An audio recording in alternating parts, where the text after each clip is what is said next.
예, 안녕하세요. 책을 읽어주는 여자 이영주입니다. 저는 토요일 날 이제 휴무였거든요. 그래서 이제 재충전 만땅 했고요. 어제 저녁 출근해서 이제 아침에 막 퇴근했습니다.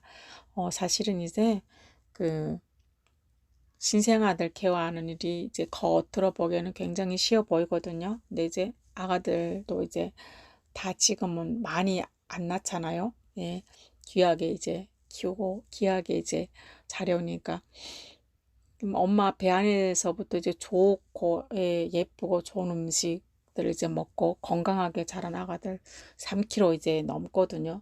근데 이제 하루 종일 8시간 동안 이제 3kg에 된 아가들 그냥 이제 계속 손에 안고 있는다고 생각하면 손목도 굉장히 아프고 어깨도 아프고 그러거든요. 근데 어쩌면 사명감인 것 같기도 해요. 내가 케어하는 아가들 속에 향후에 뭐 몇 대 대통령이 나올 수도 있고 몇 대 국회의원 그리고 과학자 박사 모르는 일이잖아요. 그러니까 이제 잘 해야죠. 그리고 제가 항상 신생아들이 들어오면 그런 얘기를 하거든요. 아, 세상에 잘 왔다.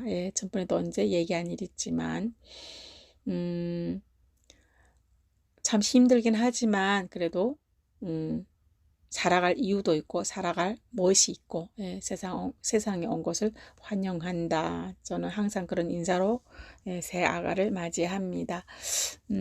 그리고 이제 대한민국에서 하루하루 늘 감사이고 늘 기쁨입니다.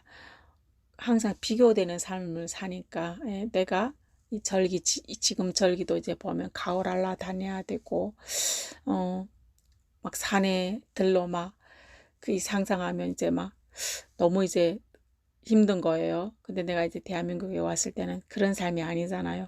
너무 이제 내 삶을 그냥 다른 사람 삶이 아니라 그냥 내 삶만 남북 딱 비교해봐도 너무 이제 감사한 삶이거든요. 그래서 감사하니까 이제 항상 그 감사함을 떨쳐버리지 않도록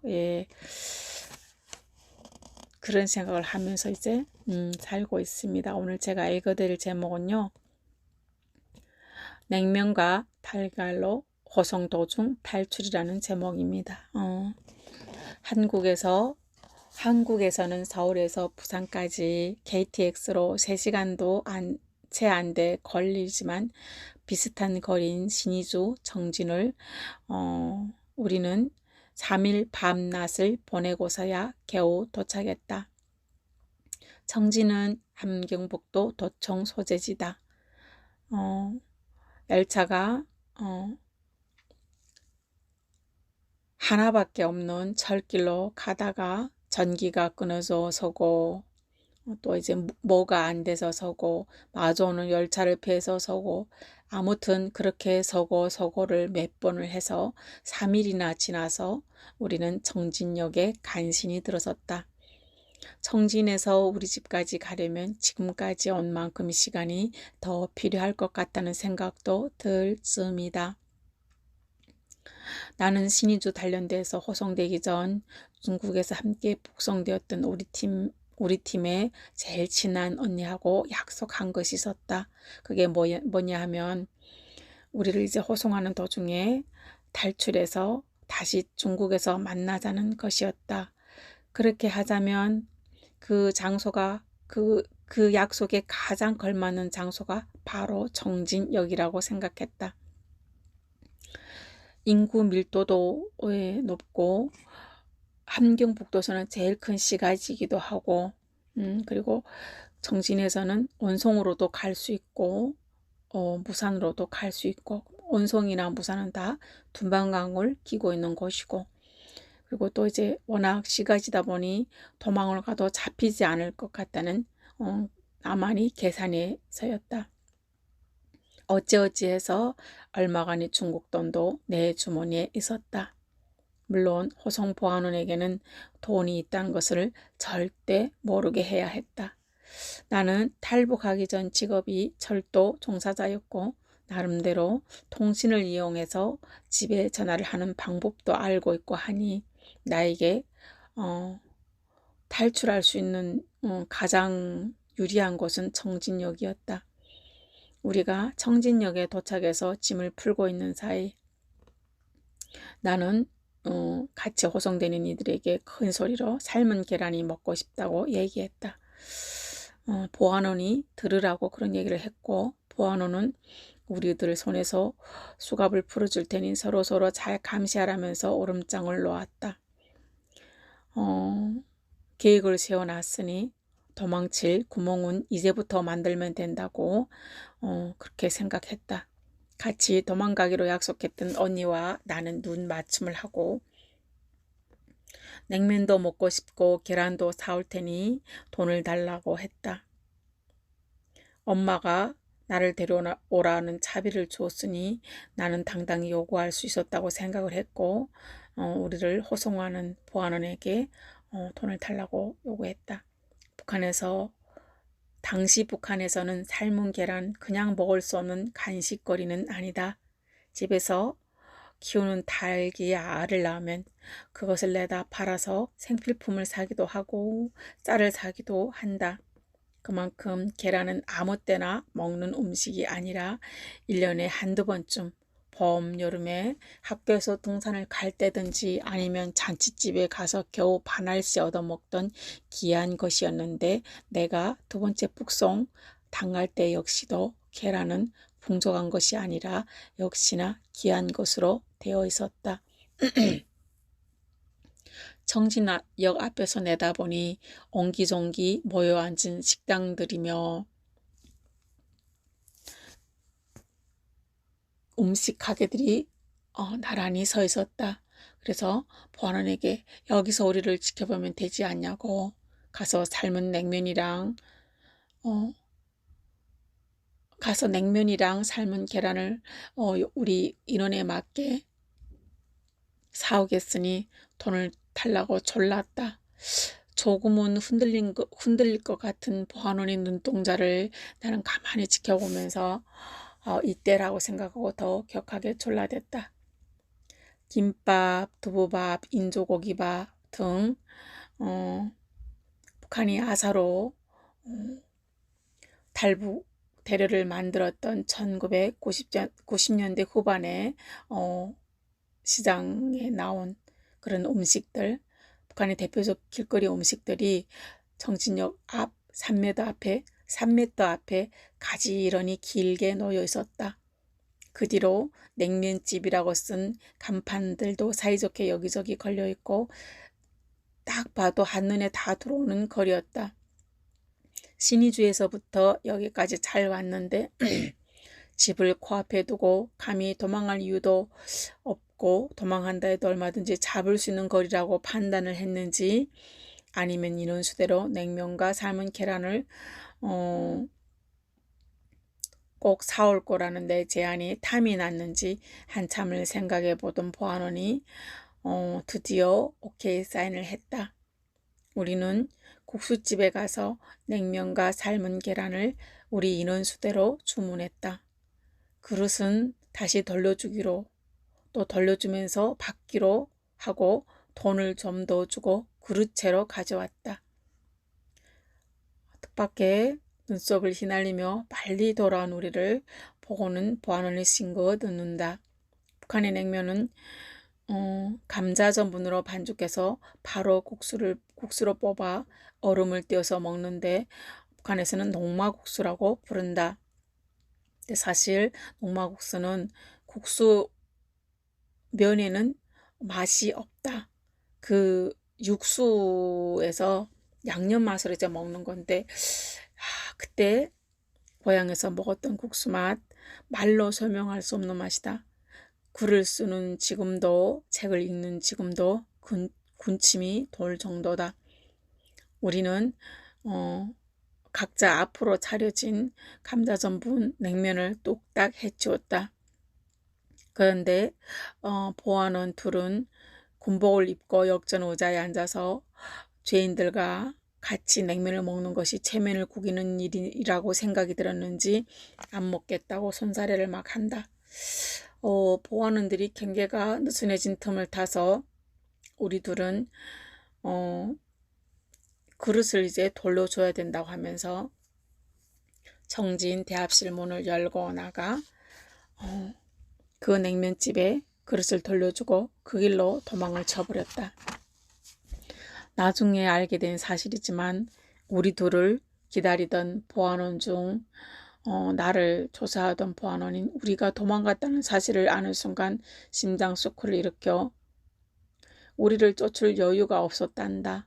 넉 달 전 얼었던 발이 아물지 않고 도지면서 나를 집에서 조사받기로 약속하고 보냈는데 나는 중간에 중국으로 도망갔어서 그 보안원이 군 보안서장한테 불려가서 엄청 혼이 났으며 군복을 벗기겠니 어쩌니 하다가 겨우 회복되던 중에 또 호송하던 인원을 한 명도 아니고 2명을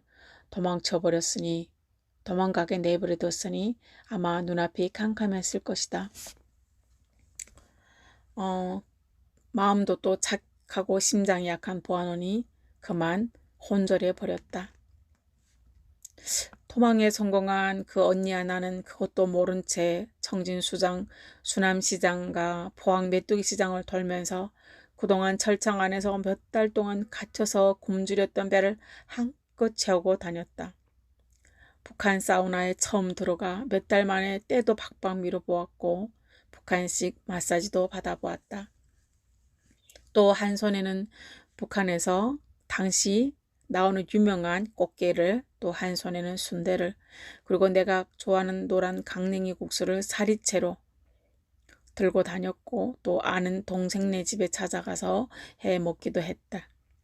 위에는 연보라색 셔츠, 아래는 빨간색의 흰 줄이, 옆에는 등산용 바지를 입고 하얀 운동화를 신은 나와 중국 옷을 입은 그 언니가 양손에 있는 대로 다 들고 먹고 다니는 모습은 세상 사람들이 참으로 이상한 눈길로 쳐다보기도 했다.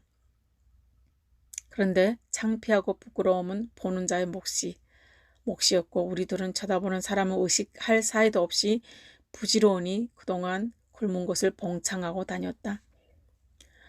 미리 자르고 준비한 집은 아주 예전에 내가 살던 고향에서 함께 지내던 이웃인데 행여나 거기까지 경찰이 갔을까봐 나는 가지 않았다. 중국에서 보았던 무수한 007 영화처럼 자전거를 타고 지나가는 아저씨에게 그 집의 주소를 주면서 그곳에 사정을 알아봐 달라고 부탁을 했고 당시 북한에서 유명한 고향이라는 담배를 갔다 오면 드린다고 약속했다. 1시간도 안 돼서 그 아저씨가 다녀와서 이상이 없다고 해서 고양이 담배를 들려주었고 그제서야 우리는 그 집에서 가서 잤다.